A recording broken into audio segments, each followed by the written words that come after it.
ನನ್ನ ಅವ್ರು ಚಿಕ್ಕ ಮಗುವಿಂದ ನೋಡಿದ್ರು. ನಮಗೆ ಜಾಸ್ತಿ ಒಂದು ಹತ್ತಿರ ಸಂಬಂಧ, ನಮ್ಮ ಫ್ಯಾಮಿಲಿ ಮೆಂಬರ್ ಜೊತೆ ಜಾಸ್ತಿ ಸಂಬಂಧ. ನನಗೆ ಇನ್ನೊಂದು ತಾಯಿ ಅಂತ ಹೇಳಿದ್ರೆ ತಪ್ಪಾಗಲ್ಲ. ಆ ಸ್ಥಾನ ತುಂಬಿರೋದು.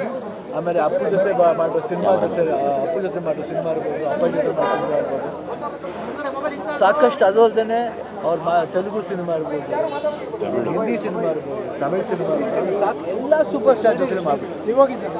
ಸೊ ಅದೆಲ್ಲ ನೋಡ್ತಾ ಇದ್ರೆ ಒಂದು ಭಾರತ ಸಿನಿಮಾ ಇಂಡಸ್ಟ್ರಿ ಸೊ ಅವ್ರು ಇವತ್ತು ಇಲ್ಲ ಅಂತ ಅನ್ಕೊಳ್ಳೋದೇ ಒಂದು ವಯಸ್ಸಾಗುತ್ತೆ, ಎಲ್ಲ ಆಗುತ್ತೆ ನಿಜ. ಬಟ್ ಏನೇ ಆದ್ರೂ ಒಂದು ಒಳ್ಳೆ ವ್ಯಕ್ತಿ ಹೋದಾಗ ಏನಾಗುತ್ತೆ, ನೋವು ಆಗೇ ಆಗುತ್ತೆ. ಕೊನೆಯದ ಇತ್ತೀಚೆಗೆ ಯಾವಾಗಲಾದರೂ ಭೇಟಿಯಾಗಿದ್ರ, ಮಾತಾಡಿದ್ರ?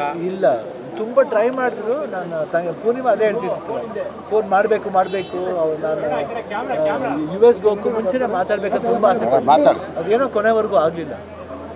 ಅಪ್ಪು ಸರ್ ನಟ ಸಾರ್ವಭೌಮ ಸಿನಿಮಾದಲ್ಲಿ ಮೇಡಮ್ ಯಾರಿವನ್ ಮತ್ತೆ ನಟ ಸಾರ್ವಭೌಮದಲ್ಲೂ ಕೂಡ ಅವರು ಚಿಕ್ಕವರಾಗಿದ್ದಾಗಲೂ ಕೂಡ ಮಾಡಿದ್ರು. ಅದಾದ್ಮೇಲೆ ದೊಡ್ಡವರಾದ್ಮೇಲೂ ಕೂಡ ಅವ್ರ ಜೊತೆ ನಟ ಸಾರ್ವಭೌಮ ಅವ್ರು ಇದ್ರಲ್ಲಿ ಮಾಡಿದ್ರೆ ಸಾಂಗ್ಲು ಬಂದಿದ್ದು ತಾಯಿ ಪಾತ್ರ ಯಾರಿವನ್. ಏನೋ ಇದನ್ನ ಅದೃಷ್ಟವೋ ದುರಾದೃಷ್ಟವೋ, ಅದೃಷ್ಟ ಏನು ಅಂದರೆ ಇಂಥ ಮೇರು ನಟಿ ಬಿ ಸರೋಜಾದೇವಿ ಅಮ್ಮ ಅನ್ನೋರು ಫಸ್ಟ್ ಲೇಡೀಸ್ ಸೂಪರ್ ಸ್ಟಾರ್, ಈ ಭಾರತ ಕಂಡಂಥ ಮೊದಲ ಲೇಡೀಸ್ ಸೂಪರ್ ಸ್ಟಾರ್ ಅವರು. ಅಂಥವರು ನನ್ನ ಜೊತೆ ಇಟ್ಕೊಂಡಂಥ ಪ್ರೀತಿ ಇದೆಯಲ್ಲ, ವಿಶ್ವಾಸ ಇದೆಯಲ್ಲ, ಬಹುಶಃ ಅದನ್ನು ನಾನು ಕೊನೆ ಉಸಿರಿರೋವರೆಗೂ ನನ್ನ ಕೈಲಿ ಮಾಡೋಕ್ಕೆ ಸಾಧ್ಯನೇ ಇಲ್ಲ. ತುಂಬ ವಿಶೇಷವಾದಂಥ ಕ್ಷಣ ನಾನು ನಿಮ್ಗೆ ಹೇಳಬೇಕು ಅಂತಂದರೆ, ನಾನು ಯಾವುದೋ ಒಂದು ನನ್ನ ಸಿನಿಮಾದ ಪ್ರಮೋಷನ್ಗೆ ಅಂತ ಯಾವುದೋ ಒಂದು TV ಚಾನಲ್ನಲ್ಲಿ ಲೈವ್ ಕೂತಿರ್ತೀನಿ. ಲೈವ್ ಕೂತಿದ್ರೆ ಈ ಮೇರು ಕಲಾವಿದೆ ಆ ಚಾನಲ್ ಲೈವ್ ಕಾರ್ಯಕ್ರಮದಲ್ಲಿ ಕೆಳಗಡೆ ಕೊಟ್ಟಂಥ ನಂಬರ್ನ ಫೈಂಡ್ ಔಟ್ ಮಾಡಿ ಅವ್ರ ಮನೆಯಿಂದ ನನಗೆ ಕಾಲ್ ಮಾಡ್ತಾರೆ. ಅದು ಲೈವು ಅಂತ ಕೂಡ ಅವರು ಹಿಂಜರಿಕೆ ತೊಗೊಳ್ದೆ ಲೈವಲ್ಲಿ ಹೇಳ್ತಾರೆ, ನೀನು ತುಂಬ ಚೆನ್ನಾಗಿ ಆ್ಯಕ್ಟ್ ಮಾಡಿದ್ಯಾ, ನೀನು ತುಂಬ ಒಳ್ಳೆಯ ಕಲಾವಿದೆ, ಇನ್ನೂ ಹೆಚ್ಚೆಚ್ಚು ಸಿನಿಮಾಗಳು ನೀನು ಮಾಡಬೇಕು, ಈ ಸಿನಿಮಾದಲ್ಲಿ ತುಂಬ ಚೆನ್ನಾಗಿ ಆ್ಯಕ್ಟ್ ಮಾಡಿದ್ಯಾ, ಇವಾಗಲೂ ನೀನು ತುಂಬ ಚೆನ್ನಾಗಿ ಕಾಣ್ತಾ ಇದೆಯಾ. ಅಂದರೆ ಮೇರು ನಟಿ ಮಾತ್ರ ಅಲ್ಲ, ಮೇರು ವ್ಯಕ್ತಿತ್ವ ಅಂತ ಹಲವಾರು ಬಾರಿ ಅವರು ನನಗೆ ತೋರಿಸ್ಕೊಟ್ಟಿದ್ದಾರೆ. ತುಂಬ ಆತ್ಮೀಯವಾಗಿ ಮನೆ ಕರೆಯೋರು, ಕಲಾವಿದ್ರ ಮೇಲೆ ತುಂಬ ಪ್ರೀತಿ ಅಮ್ಮನಿಗೆ. ನನ್ನ ಅಮ್ಮಂದನ್ನು ಕಂಡ್ರೆ ಅವ್ರಿಗೆ ವಿಶೇಷವಾದ ಪ್ರೀತಿ. ಯಾವಾಗಲಾದರೂ ಮನೇಲಿ ತುಂಬ ಬೋರ್ ಆಗಿದ್ದಾಗ ಫೋನ್ ಮಾಡೋರು ನನಗೆ, ಬಾರೋ ಮಗಳೇ ತುಂಬ ದಿನ ಆಯಿತು ನೀನು ನೋಡಿ, ನೀವು ಒಬ್ಬಳೇ ಬರಬೇಡ, ಅಮ್ಮಂದನ್ನು ಕರ್ಕೊಂಡು ಬಾ ಅನ್ನೋರು.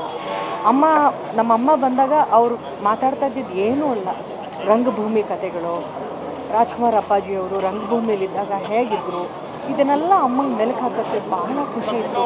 ಇನ್ಫ್ಯಾಕ್ಟ್ ನಾನು ಜಯಂತಿ ಅಮ್ಮ ಅವರಿದ್ದ ಫ್ಲ್ಯಾಟಲ್ಲೇ ನಾನು ಭಾಳ ವರ್ಷ ಇದ್ದೆ. ನನಗೆ ಯಾವಾಗಲೂ ಕೇಳೋರು, ಜಯಂತಿ ಅವ್ರಿಗೆ ಹೇಗಿದ್ದಾರೆ ಅಂತ.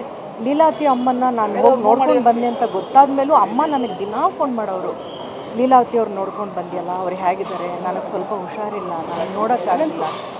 ಅಂದರೆ ಅವ್ರಿಗೆ ಇಡೀ ಚಿತ್ರರಂಗದಲ್ಲಿರುವಂಥ ತಮ್ಮ ಸಹೋದ್ಯೋಗಿಗಳ ಮೇಲೆ ಅವ್ರಿಗಿದ್ದಂಥ ಪ್ರೀತಿ. ನಾನು ಅವ್ರ ಜೊತೆ ಆ್ಯಕ್ಟೇ ಮಾಡಿಲ್ಲ, ಆದರೂ ನಮ್ಮಗಳ ಮೇಲೆ ಅವ್ರಿಗಿದ್ದಂಥ ಒಂದು ವಾತ್ಸಲ್ಯ ಇದೆಯಲ್ಲ, ಆ ತಾಯಿ ಹೃದಯ ಇದೆಯಲ್ಲ, ಅವರೆಷ್ಟು ಮೇರು ನಟಿನೋ ಅಷ್ಟೇ ಮೇರು ವ್ಯಕ್ತಿತ್ವ ಬಿ ಸರೋಜಾದೇವಿಯವ್ರದ್ದು. ಅಮ್ಮ ನನಗೆ ಮನೆಗೆ ಕರೆದು ಕಾರಣನೇ ಬೇಕಾಗಿಲ್ಲ, ಅವ್ರ ಹುಟ್ಟುಹಬ್ಬಕ್ಕೆ ಎಲ್ಲರೂ ಮನೇಲಿ ಸೇರ್ತಾಯಿದ್ವಿ, ಮನೇಲಿ ಪೂಜೆ ಆದರೆ ಸೇರ್ತಾಯಿದ್ವಿ ನಿಜ, ಆದರೆ ನನಗೆ ಕರೆದು ಅವ್ರ ಮನೇಲಿ ಊಟ ಹಾಕೋಕ್ಕೆ ಕಾರಣನೇ ಇರ್ತಾ ಇರಲಿಲ್ಲ, ಪ್ರೀತಿ ಒಂದೇ ಕಾರಣ ಆಗಿತ್ತು. ಯಾವಾಗಲೂ ಮನೆಗೆ ಕರೆಯೋರು, ನನಗೇನು ಇಷ್ಟ ಅಂತ ಕೇಳೋರು, ಮೆನು ಮಾಡೋರು, ಇದೆಲ್ಲ ನಿನಗೆ ಅಡುಗೆ ಮಾಡಿಸಿದ್ದೀನಿ ಓಕೆನಾ ಅಂತ ಕೇಳೋರು. ಅಂಥ ತಾಯಿನ ಕಳ್ಕೊಂಡಿದ್ದೀನಿ ರೀ. ಕೇವಲ ಮೇರು ನಟಿನ ಮಾತ್ರ ಅಲ್ಲ, ನನ್ನನ್ನು ತುಂಬ ಪ್ರೀತಿಸಿದಂಥ ಒಂದು ತಾಯಿ ಹೃದಯನ ನಾನು ಕಳ್ಕೊಂಡಿದ್ದೀನಿ.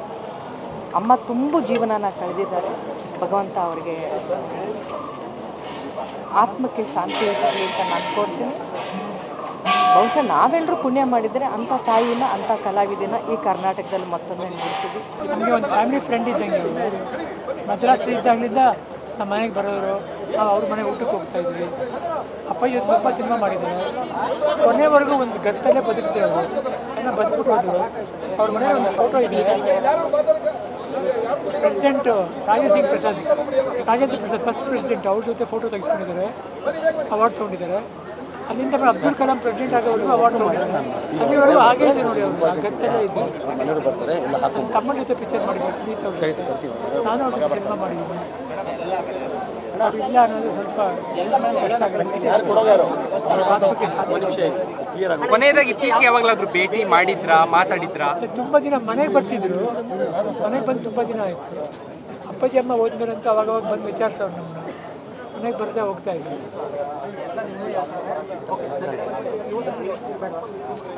ಸರೋಜಾದೇವಿಯವರು ಒಂದು ನಮ್ಮ ಚಿತ್ರರಂಗದಲ್ಲಿ ತುಂಬ ಹಿರಿಯ ನಟಿ.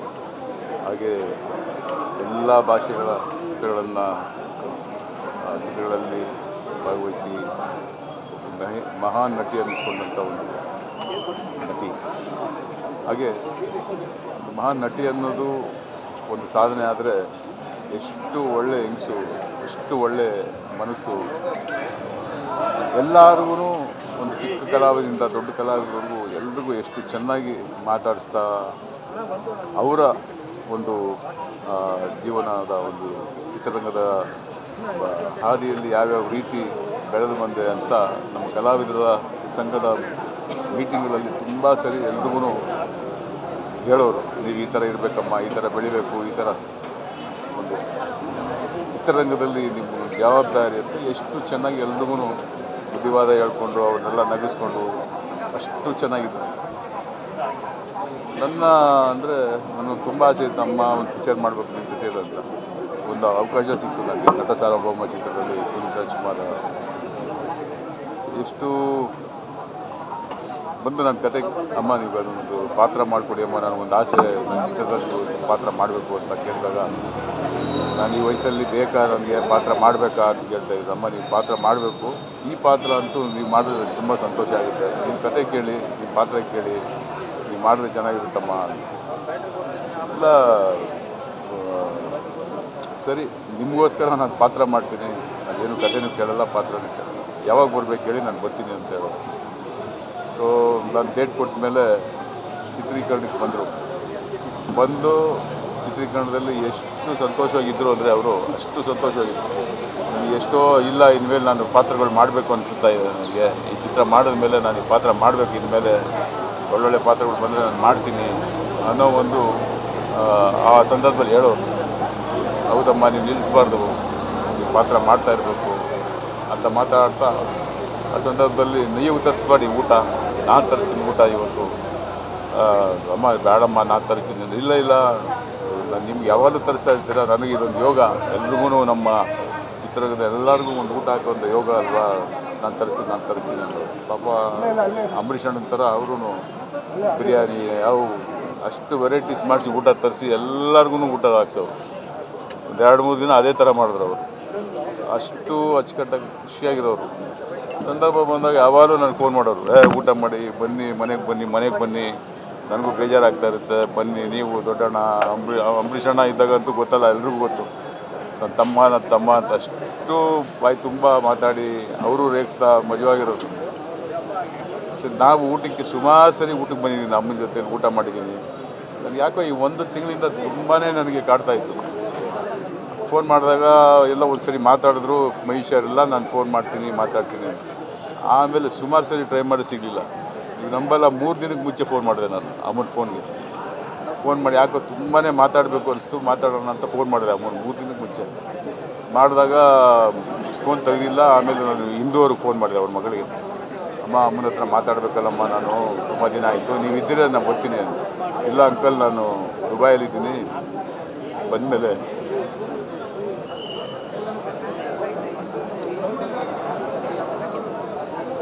ಅಂದರೆ ಇವತ್ತು ಬೆಳಿಗ್ಗೆ ಸೋಮವಾರ ಬರ್ತಾ ಇದ್ದೀನಿ, ನೀವು ಸೋಮವಾರ ಬನ್ನಿ ಅಂಕಲ್, ನಾನು ಫೋನ್ ಮಾಡ್ತೀನಿ ಅಂತ ಹೇಳಿದ್ರು.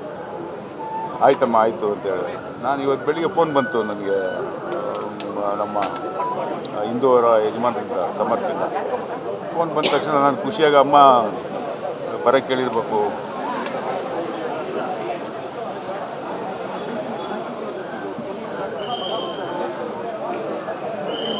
ಇವತ್ತು ಅಮ್ಮನ್ನ ನೋಡೋಣ ಅಂತ ತುಂಬ ಆಸೆ ಪಟ್ಟಿದ್ದೆ. ಆದರೆ ಅವರು ಫೋನ್ ಮುಖಾಂತರ ಅವ್ರು ಹೇಳಿದ್ದು ಮಾತು ಈ ಥರ ಹೋಗ್ಬಿಟ್ರೋಣ ಅಂತ ತುಂಬ ನೋವಾಯಿತು ನನಗೆ. ಆಗೋ ಅವ್ರನ್ನ ಆ ಥರ ನೋಡಿ ಮಾತಾಡೋಕ್ಕಾಗಿಲ್ಲ. ಬಹಳ ದುಃಖದ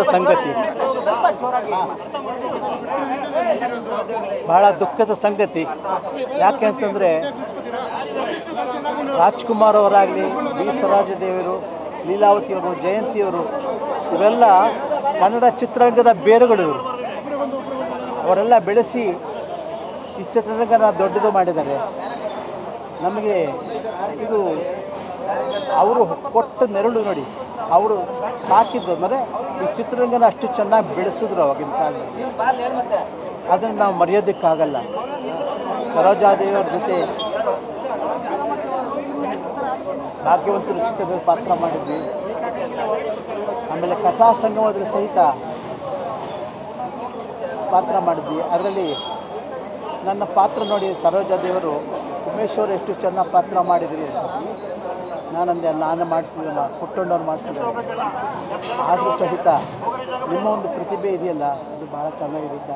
ನಾನು ಕಂಡಾಗಲೆಲ್ಲ ರಾಜ್ಕುಮಾರ್ ಮನೆಗೆ ಹೋದಾಗೆಲ್ಲ ಆಗ ಸಿಗ್ತಾಯಿದ್ರು. ಮತ್ತು ನಮ್ಮ ಚಿತ್ರರಂಗದ ಏನೇ ಸಮಸ್ಯೆ ಆದರೂ ಸಹಿತ ಅವರು ಹಿರಿಯ ಕಲಾವಿದರಾಗಿ ನಿಂತುಕೊಂಡು ಆ ಸಮಸ್ಯೆ ಬಗೆಹರಿಯೋದಕ್ಕೆ ಅವರು ಸಹಕಾರ ಕೊಡ್ತಾಯಿದ್ರು.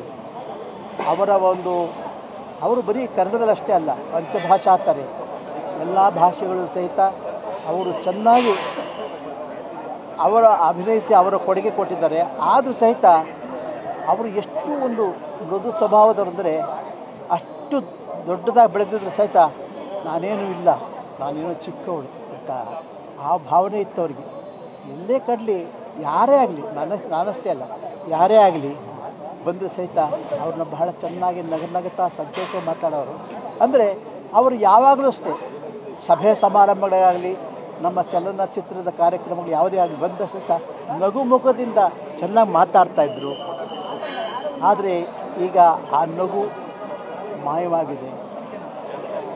ಆದರೂ ಸಹಿತ ಅವರು ಹಾಕಿಕೊಟ್ಟ ತಳಪಾಯ ಇದೆಯಲ್ಲ ಚಿತ್ರರಂಗಕ್ಕೆ, ಅದರಲ್ಲೆಲ್ಲರೂ ನಾವೆಲ್ಲ ಬದುಕ್ತಾ ಇದ್ದೀವಿ ನಾವು. ಭಗವಂತ ಅವರ ಸರೋಜಾದೇವಿಯ ಆತ್ಮಕ್ಕೆ ಶಾಂತಿ ಕೊಡಲಿ. ಅವರ ಮೊದಲನೇ ಚಿತ್ರ ಮಹಾನ್ ಕವಿ ಕಾಳಿದಾಸ ಚಿತ್ರ ಬಿಡುಗಡೆ ನಾವು ಗದಗದಲ್ಲಿದ್ದು 1955ರಲ್ಲಿ. ಆ ಚಿತ್ರ ನೋಡಿದ್ರೆ ನಮ್ಮ ಬಹಳ ಹೆಮ್ಮೆ ಅನಿಸ್ತು. ಹೀಗೆ ಅವರು ಒಂದೇ ಎರಡೇ ಚಿತ್ರಗಳಲ್ಲಿ, ಸಾಕಷ್ಟು ಚಿತ್ರಗಳಲ್ಲಿ ಎಲ್ಲ ಭಾಷೆಗಳು ಮಾಡಿದ್ದಾರೆ. ಭಗವಂತ ಸರೋಜಾದೇವಿಯವರ ಆತ್ಮಕ್ಕೆ ಶಾಂತಿ ಕೊಡಲಿ, ಅವರ ಕುಟುಂಬಕ್ಕೆ ಇದನ್ನು ತಾಳಿಕೊಳ್ಳುವ ಒಂದು ಒಂದು ತಾಳ್ಮೆ ಕೊಡಲಿ.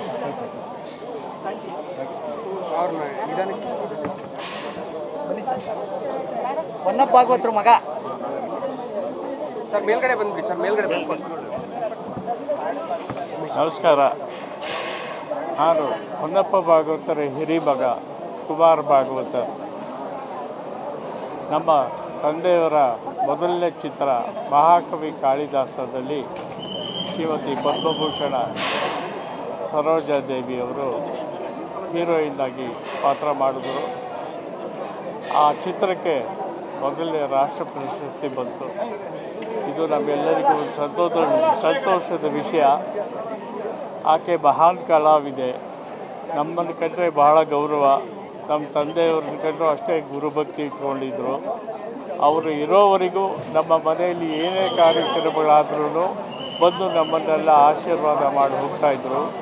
2015 ಇಸ್ವಿಯಲ್ಲಿ ನಮ್ಮ ತಂದೆಯವರ ಶತಮಾನೋತ್ಸವದಲ್ಲಿ ಸರೋಜಾದೇವಿಯವರನ್ನ ಕರೆದು ನಾವು ಸನ್ಮಾನ ಮಾಡಿದ್ವಿ. ಅದೇ ಸಮಯದಲ್ಲಿ ರಾಜೇಶ್ ಅವ್ರಿಗೆ, ಮಾಸ್ಟರ್ ಹಿರಣ್ಣಯ್ಯ ಅವ್ರಿಗೆ ಎಲ್ಲರಿಗೂ ಸನ್ಮಾನ ಮಾಡಿದ್ವಿ. ಆಕೆ ಪಂಚಭಾಷಾ ತಾರೆ. ಆಕೆಯ ವಿಷಯ ಎಷ್ಟು ಹೇಳಿದ್ರೂ ಸಾಲದು, ಒಳ್ಳೆಯ ಕಲಾವಿದೆ. ಇಷ್ಟು ಹೇಳಿ ನಾನು ಮಾತು ಮುಗಿಸ್ತೀನಿ. ದೇವರು ಅವರ ಆತ್ಮಕ್ಕೆ ಶಾಂತಿ ಕೊಡಲಿ ಅಂತ ಈ ಮೂಲಕ ಪ್ರಾರ್ಥಿಸ್ತೀನಿ. ನಮ್ಮ ಭಾರತ ದೇಶದ ಒಂದು ಚಿತ್ರರಂಗದ ಇತಿಹಾಸದಲ್ಲಿ ನಮ್ಮ ಸರೋಜಾದೇವಿಯವರು ಅಂತಂದ್ರೇ ನಾವು ಸಾಮಾನ್ಯವಾಗಿ ಮಾತಾಡ್ತಾ ಇರ್ತೀವಿ ದೊಡ್ಡ ದೊಡ್ಡ ನಟರ ಬಗ್ಗೆ.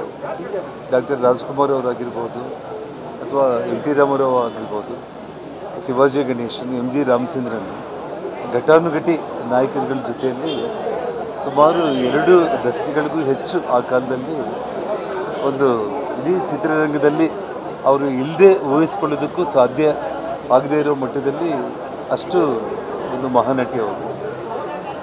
ಒಂದು ದೇವಕನ್ಯೆ ಅಂತಂದರೆ ನಾವು ಎಲ್ಲಿ ಕೂಡ ನೋಡಲಿಕ್ಕೆ ಸಾಧ್ಯ ಇಲ್ಲ. ಅಂದರೆ ಏನು ದೇವಲೋಕದಿಂದ ಭೂಲೋಕಕ್ಕೆ ಬಂದಿರುವಂಥ ಒಬ್ಬ ದೇವಕನ್ಯೆ ಅಂತಂದರೆ ಎಲ್ರಿಗೂ ಕೂಡ ಊಹಿಸ್ಕೊಂಡ್ರೂ ಕೂಡ ಬಿ ಸರೋಜಾದೇವಿಯವರೇ ಅನ್ನೋಂಥ ಒಂದು ಕಲ್ಪನೆ ನಮ್ಮ ಕಣ್ಮುಂದೆ ಬರುತ್ತೆ. ಹಾಗಾಗಿ ಆ ತಾಯಿ ಬಗ್ಗೆ ಏನು ಮಾತಾಡಿದ್ರು ಕೂಡ ಕಡಿಮೆನೇ.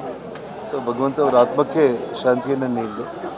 ಇವತ್ತಿನ ಇಲ್ಲಿನ ಸಿದ್ಧತೆ ಬೇರೆ ಮಾಡಿದ್ದೀರಾ, ನಾಳೆ ಎಲ್ಲಿ ಅಂತ್ಯ ಸಂಸ್ಕಾರ ಮಾಡೋದಕ್ಕೆ ಕುಟುಂಬ ವರ್ಗ ತೀರ್ಮಾನ ಮಾಡಿದೆ. ಸೊ ಏನೆಲ್ಲ ಡಿಸಿಷನ್ ತಗೊಂಡಿದ್ದೀರಾ? ಅದೇ ನಾಳೆ 11:15 ಇಲ್ಲಿಂದ ಹೊರಟು ನಮ್ಮ ತಾಯಿಯ ಊರು ದಶವಾರ ಚನ್ನಪಟ್ಟಣ ತಾಲೂಕು ಅಲ್ಲಿ ಬಂದು ರಾಮನಗರ ಜಿಲ್ಲೆ ಅಲ್ಲಿ ಬಂದು ಕಾರ್ಯ ಮಾಡ್ತೀವಿ. ಇಲ್ಲಿಂದ 11:15 ಹೊರಟು ಅಲ್ಲಿ ಸೇರಿ ಕಾರ್ಯ ಮಾಡ್ತೀವಿ. ಸರ್, ಅಂತಿಮ ದರ್ಶನಕ್ಕೆ ಸಾರ್ವಜನಿಕ ಇಲ್ಲೇ ವ್ಯವಸ್ಥೆ ಮಾಡ್ತೀರಾ? ಇಲ್ಲೇ ನಾಳೆವರೆಗೂ ಇಲ್ಲೇ ನಾಳೆ 11:15 ತನಕ ಇಲ್ಲೇ ಇರ್ತೀವಿ. ಓಕೆ. ಅಮ್ಮನವರ ಅಂತ್ಯ ಸಂಸ್ಕಾರಗಳು ಯಾವ ವಿಧಿ ವಿಧಾನಗಳ ಒಕ್ಕಲಿಗ ಸಂಪ್ರದಾಯದಂತೆ ಒಕ್ಕಲಿಗ ಸಮಾಜದ ಸಂಪ್ರದಾಯದ ಪ್ರಕಾರ. ಸೊ ಎಷ್ಟು ಹೊತ್ತಿಗೆ ಅಮ್ಮವರು ಬೆಳಗ್ಗೆ ಬೆಳಗ್ಗೆ 8:30 ಸಂಸ್ಕಾರ ಆಗಿರೋದು. ಅಲ್ಲಿ ಕೊಡಿಗಳ್ಳಿ ಅವ್ರ ಪತಿ ಶ್ರೀಹರ್ಷ ಅವ್ರ ಜಾಗ ಅವ್ರ ಸಮಾಧಿ ಪಕ್ಕದಲ್ಲಿ ಮಾಡೋದು ಅಂತ ತೀರ್ಮಾನ ಆಗಿತ್ತು. ಅಲ್ಲಿ ಸ್ಥಳ ಅವಕಾಶ ಕಡಿಮೆ ಆಗುತ್ತಲ್ವ. ಮಾಹಿತಿ ಪ್ರಕಾರ ನಾಳೆ ಬೆಳಿಗ್ಗೆ 11 ಗಂಟೆಗೆ ಚನ್ನಪಟ್ಟಣದ ದಶವಾರ ಊರಲ್ಲಿ ಅಂತ್ಯಕ್ರಿಯೆ ನಡೆಯೋದು. ಅದು ಇನ್ನೊಂದ್ಸರಿ ಮತ್ತಿನ್ನೊಂದ್ಸರಿ ಟಿವಿಲಿ ಇಲ್ಲಿ ಬರ್ತಾ ಇತ್ತು. ಅವರ ಮರ್ಯಾದೆ ಆಗ್ತಾ ಇಲ್ಲ. ಈಗ ರೀಸೆಂಟಾಗಿ ನನಗೆ ಮನೆಗೆ ಹಣ್ಣೆಲ್ಲ ಕಲಿಸ್ಕೊಟ್ಟಿದ್ರು. ಇವತ್ತು ಅವರಿಲ್ಲ, ಕಳ್ಕೊಂಡಿದ್ದೀವಿ. ತುಂಬ ದುಃಖ ಆಗ್ತಾ ಇದೆ. ಅವರಿಲ್ಲ ಮಹಾನ್ ಕಾರ್ಯನ ಕಳ್ಕೊಂಡಿದ್ದೀವಿ ಅಂತ ಹೇಳ್ಕೊಂಡಿದ್ದೆ. ಅವರ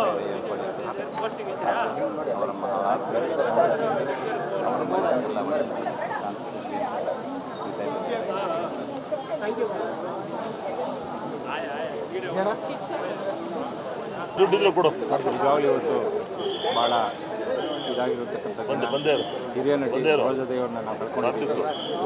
ಅವರ ಭಾಷೆ ಮೇಲೆ ಇದ್ದಂಥ ಹಿಡಿತಾ ಇದೆಯಲ್ಲ, ಇವತ್ತಿನ ದಿವಸ ಬರ್ತಕ್ಕಂಥ ನಟಿಯರು ಅವರು ಆ್ಯಕ್ಟ್ ಮಾಡಬೇಕು ಅಂತಂದರೆ ಅವ್ರ ಸಿನಿಮಾಗಳನ್ನು ನೋಡಿದ್ರೆ ಅವರ ಭಾವನೆ, ಆ್ಯಕ್ಟಿಂಗ್ ಪರ್ಫಾರ್ಮೆನ್ಸು ಮತ್ತು ಭಾಷೆ ಮೇಲೆ ಹಿಡಿತಾ ಇರ್ತಕ್ಕಂಥದ್ದನ್ನು ನೋಡಿದ್ರೆ ಅದೇ ಒಂದು ಇನ್ಸ್ಟಿಟ್ಯೂಷನ್ ಥರ ನೀವು ನೋಡ್ಬೋದು. ಯಾವುದೇ ಆರ್ಟಿಸ್ಟ್ ಆಗಿದ್ದರೂ ಅವ್ರನ್ನ ಅಭಿನಯವನ್ನು ನೋಡಿದಾಗ ಅದನ್ನು ಫಾಲೋ ಅಪ್ ಮಾಡಿದ್ರೆ ಇವತ್ತಿನ ದಿವಸ ಆ್ಯಕ್ಟಿಂಗ್ ಅನ್ನೋದು ಏನಿದೆ ಅದನ್ನು ನೀವು ಅವ್ರ ಮುಖಾಂತರ ನೋಡ್ಬೋದು. ಸರೋಜಾದೇವಿಯವರು ಅಂದ ತಕ್ಷಣ ನಮಗೆ ಜ್ಞಾಪಕ ಬರೋದೇ ನಿಜವಾಗ್ಲೂ ಕಿತ್ತೂರು ರಾಣಿ ಚೆನ್ನಮ್ಮ ಬರ್ತಕ್ಕಂಥದ್ದು. ಕಪ್ಪ ಕೊಡಬೇಕೆ, ಏಕೆ ಕೊಡಬೇಕು ಕಪ್ಪ ಅಂತಕ್ಕಂಥದ್ದು.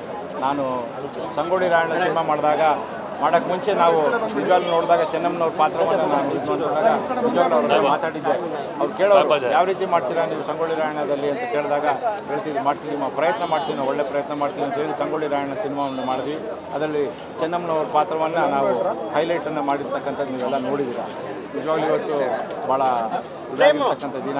ಇಂಡಸ್ಟ್ರಿ ಒಂದು ದೊಡ್ಡ ಜೀವನವನ್ನು ಕಳ್ಕೊಂಡಿರ್ತಕ್ಕಂಥ ದಿನ ಆಗಿದೆ. ಅವ್ರಿಗೆ ವಾಣಿಜ್ಯ ಮಂಡಳಿಯಿಂದ ಈಗಾಗಲೇ ದಾದಾ ಸಾಹೇಬ್ ಫಾಲ್ಕೆ ಪ್ರಶಸ್ತಿನ ಕೊಡಬೇಕು ಅಂತೇಳಿ ಮೊದಲ ಬಾರಿಗೆ ಕರ್ನಾಟಕದಿಂದ ಲೇಡಿ ಆರ್ಟಿಸ್ಟ್ಗೆ ದಾದಾ ಸಾಹೇಬ್ ಫಾಲ್ಕೆ ಕೊಡಲೇಬೇಕು ಅಂತೇಳಿ ನಾವೆಲ್ಲ ಆಗ್ರಹಿಸಿದ್ದೀವಿ. ಅದಕ್ಕೆ ಸರ್ಕಾರನೂ ನಿಜವಾಗ್ಲೂ ಲೆಟ್ರ್ ಬರೆದು ಇದು ಮಾಡ್ತಾರೆ ಅಂತೇಳಿ ಅವರ ಕುಟುಂಬಕ್ಕೆ ಆತ್ಮಕ್ಕೆ ಶಾಂತಿ ಸಿಗಲಿ ಅಂತ ಕೇಳ್ತೀವಿ. ರವಿ